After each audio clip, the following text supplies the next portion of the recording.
Alô, alunos da terceira série. Hoje, então, mais uma aula de história aí, né? Sobre as correções das atividades que a gente fez no período de 8 a 25 de junho. Saudades de vocês, tá? E espero que vocês compreendam e me acompanhem aí. Qualquer dúvida, sabem onde me encontrar. E um grande abraço. Continuando, então, a atividade do gabarito do dia 9 do 6 aí para vocês, né? Onde eu pedi, né, através de um documento, né, ou seja, um excerto que pertence ao livro, né, escrito pela autoria do Hitler, Mein Kampf, Minha Luta, né, que vocês relatassem o entendimento, né, com suas palavras sobre o documento. Aqui eu coloquei mais ou menos, né, o que tratava desse documento. São argumentos, né, de Hitler que sustentavam as teorias racistas e de superioridade do povo de origem ariana, para que pudessem se sobrepor aos outros povos que com eles dividiam o continente europeu. Então, nesse livro, né, nesse documento, o Hitler deixava bem claro os seus ideais racistas, né, com a sociedade, principalmente judia. Continuando então a atividade, no segundo momento, né, era que vocês lessem o texto sobre o Holocausto, né, e copiar e responder as questões relacionadas no caderno, né. Esse contexto do Holocausto, ele é muito conflitante, né, e é um apanhado de história que acaba deixando a gente muito sensível, né? Mas o Holocausto, infelizmente, foi um período muito violento, né? Na Segunda Guerra Mundial, né? Durante a Segunda... O que foi o Holocausto, resumidamente? Em que ano foi esse Holocausto? Durante a Segunda Guerra Mundial, né? Ele aconteceu de 1939 a 1945, né? A Segunda Guerra. O Holocausto foi uma ação sistemática de extermínio dos judeus. O marco histórico das guerras vividas pela humanidade aconteceu em campos de concentração da Europa, né, que eram, acho que 27, se eu não me engano, tá? 27 campos de concentração que foram construídos para a eliminação total, né, dos judeus. E esse holocausto ele foi estabelecido pelo regime nazista, né, de Hitler no ano de 1941, a 8 de maio de 1945. Tá? O que foi o motivo, qual foi o motivo para acontecer o Holocausto? O Holocausto foi uma ação sistemática de extermínio de judeus em todas as regiões da Europa dominadas pelos alemães. Nos campos de concentração era empreendido pelo regime nazista de Adolf Hitler durante a Segunda Guerra Mundial, de 1939 a 1945. O motivo, né, principal, né, foi a ação, né, de extermínio dos judeus. Em 1945, os alemães e seus colaboradores já haviam assassinado a cada 3 judeus europeus, em uma operação por eles denominada Final. Relate de que, né, forma isso aconteceu. Perdão, a solução final. A criação final, né, era um plano, né, como já disse, de extermínio contra os judeus, promovido pelos nazistas durante a Segunda Guerra Mundial. Foi elaborado por Hermann Göring, aprovar sua criação em 31 de julho de 1941.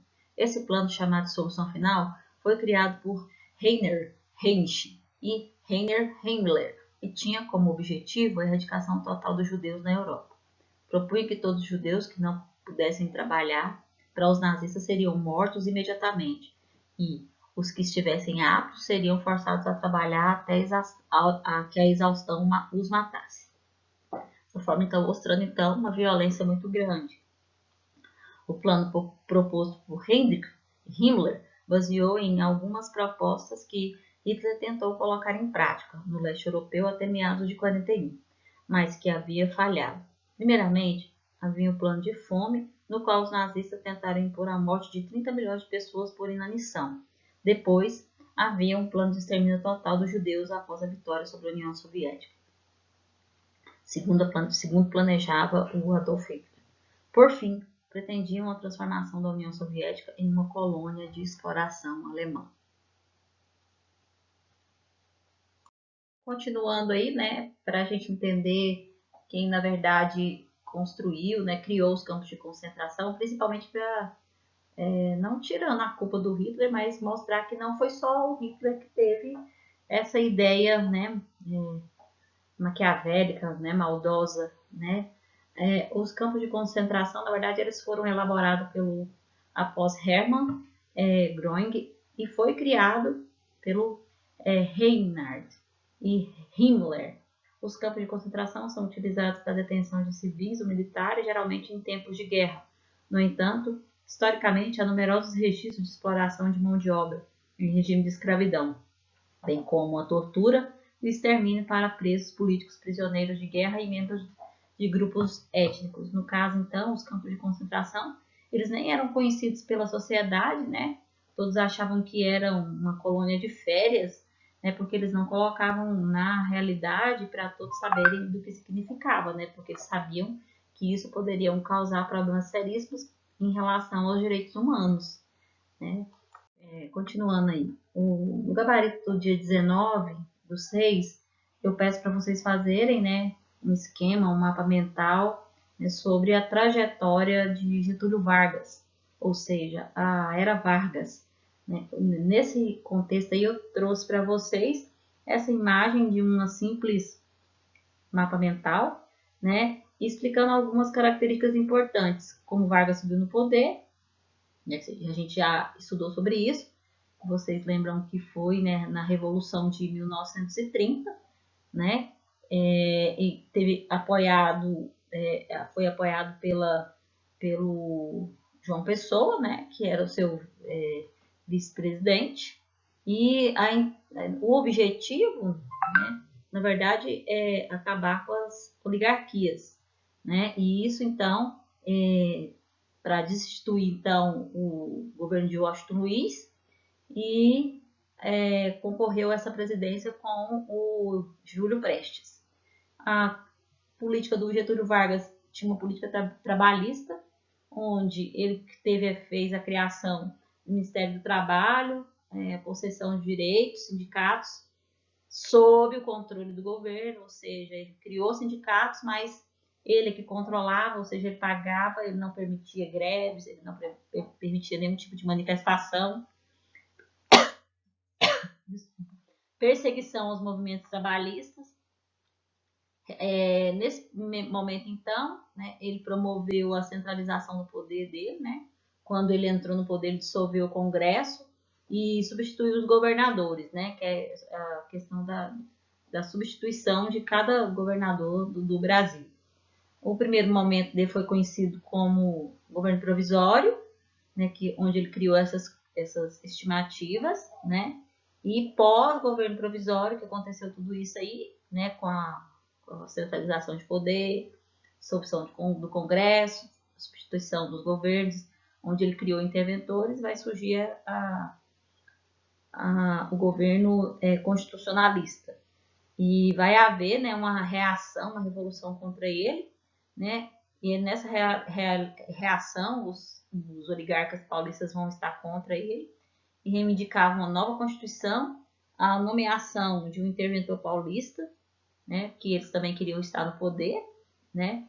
E outra questão muito importante desse momento foi a economia, a valorização do café como solução imediata da crise e também, né, o fim do governo provisório. Logo depois vem o governo constitucionalista que a gente, né, vai estar trabalhando posteriormente.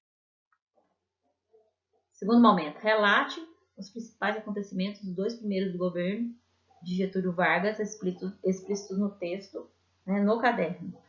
Aí eu pedi para vocês relatar os principais acontecimentos do governo provisório e do governo constitucionalista, né? O governo provisório, como o próprio nome sugere, deriva de ter sido uma fase de transição em que Vargas rapidamente organizaria uma Assembleia Constituinte para elaborar uma nova Constituição para o Brasil. Getúlio, porém, nesse momento já deu mostra de sua habilidade e de sustentar no poder, pois adiou quanto possível a realização dessa Constituinte. Nessa fase, Vargas realizou as primeiras medidas de centralização de poder. Assim, dissolveu o Congresso Nacional, por exemplo. A demora de Vargas em realizar eleições e convocar a Constituição teve impactos em alguns locais do país, como São Paulo, que se rebelou contra o governo em 1932, no que ficou conhecido como a Revolução Constitucionalista que eu mostrei anteriormente. Os movimentos foi um fracasso e após a sua derrota, Getúlio Vargas atendeu às demandas dos paulistas, nomeando para o estado interventor governador civil e nascido em São Paulo, além de garantir a realização de uma eleição em 1933 para compor a Constituinte. Dessa Constituinte foi promulgada a Constituição de 1934. Já no governo constitucionalista, né, o governo Vargas, em teoria, estende-se até 1938, pois o presidente não poderia concorrer à reeleição. No entanto, a política brasileira, como um todo, né, o próprio Vargas, inclusive, caminhava para a radicalização. Assim surgiu grupos que expressavam essa radicalização em todo o país. A chamada Ação Integralista Brasileira, AIB, grupo de extrema-direita que surgiu em São Paulo em 1932. Esse grupo possui inspiração do fascismo italiano, expressando valores nacionalistas e até mesmo antissemitistas, que tinha como líder o Plínio Salgado. A Aliança Libertadora Nacional, a ANL, que era um grupo de orientação comunista que era liderado, né, pelo Luiz Carlos Prestes, que surgiu como frente de luta antifascista no Brasil e converteu-se em um movimento que buscava tomar poder no país pela via revolucionária. O grande líder desse grupo, como eu disse, o Luiz Carlos Prestes. A ANL, inclusive, foi responsável pela tentativa de tomada do poder aqui no Brasil em 1935, no Rio de Janeiro, Natal e Recife. Mas foi um fracasso completo. Após a intentona comunista, Getúlio Vargas vai ampliar as medidas centralizadoras e autoritárias, o que resultou no Estado Novo. Até aqui vocês viram, então, que o Getúlio Vargas fazia parte dessa ação integralista brasileira, que era um grupo radical de extrema direita, que tinha inspirações do fascismo italiano, né, expressando valores nacionalistas e até mesmo antissemitistas, né, que tinha o principal ideal de Getúlio Vargas. Essa fase constitucional da era Vargas estendeu-se até novembro de 1937, quando Getúlio Vargas realizou um alto golpe, cancelou as eleições de 38 e instaurou um regime ditatorial no país. O golpe de Estado Novo teve como pretexto a divulgação de um documento falso, conhecido como Plano Cohen, e esse documento falava sobre a conspiração comunista que estava em curso no Brasil.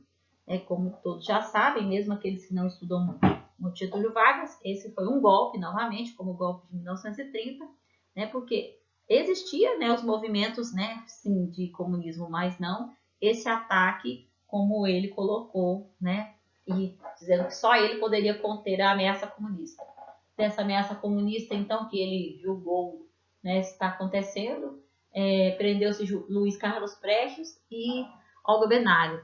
O Luiz Carlos Prestes foi preso em prisão perpétua e a Olga Benário, como a maioria já sabe, ela era uma judia, foi mandada aos campos de concentração, né, da Alemanha. Infelizmente, veio morrer nas câmaras de gás.